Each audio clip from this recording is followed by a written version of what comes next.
মাসের রক্তক্ষয়ী স্বাধীনতা সংগ্রাম শেষে 30 লক্ষ শহীদের রক্তের বিনিময়ে অর্জিত বাংলাদেশ।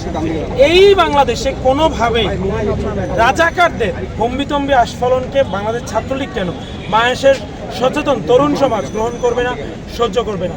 আমরা স্পষ্টত বলতে চাই, জানাতে চাই, গতকালকে ঢাকা বিশ্ববিদ্যালয়ের বিভিন্ন হলে আন্দোলনের নাম করে নৈরাজ্যকারীরা, সংঘাত সৃষ্টিকারীরা যেভাবে হামলা করেছে আমরা কিন্তু গতকালকে দেখেছি। ঢাকা বিশ্ববিদ্যালয়ের শিক্ষার্থীরা দলে দলে বের হয়ে এসে তাদেরকে প্রতিহত করেছে এবং তাদের সাথে ঢাকা বিশ্ববিদ্যালয়ের আশেপাশের বিভিন্ন এলাকা থেকেও মানুষজন এসে শিক্ষার্থীদের রক্ষার জন্য পাশে দাঁড়িয়েছে এবং তাদেরকে সহযোগিতা করেছে।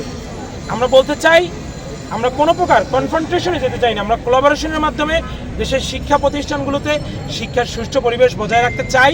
আমরা চাই দেশের শিক্ষা প্রতিষ্ঠানগুলো যে স্মার্ট শিক্ষা প্রতিষ্ঠানে পরিণত হওয়ার দিকে এগিয়ে চলছে সেই ধারা অব্যাহত থাকুক, বাংলাদেশের সুন্দর সাবলীল অগ্রযাত্রা অব্যাহত থাকুক।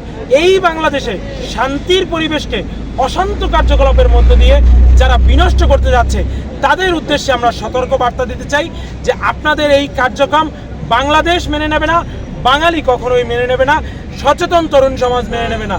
যেখানেই আপনারা এই ধরনের নৈরাজ্য সৃষ্টির পায়তারা করবেন, মানুষের জীবনযাত্রাকে বিঘ্নিত করার চেষ্টা করবেন, মানুষের জানমালের ক্ষতি করার চেষ্টা করবেন, মানুষের স্বাভাবিক জীবনযাত্রাকে হুমকিগ্রস্ত করার জন্য অপচেষ্টায় লিপ্ত হবেন, সেখানেই কিন্তু সাধারণ জনগণ, মানুষ আপনাদেরকে দাঁত ভাঙা জবাব দেবে। সুতরাং আমি সবাইকে আহ্বান করব, অনুরোধ জানাবো, যে কোনো বিষয়ে শান্তিপূর্ণভাবে কথা বলার মাধ্যমে সমাধান করা সম্ভব, যে কোনো বিষয় যৌক্তিক উপায়ে সমাধান করা সম্ভব।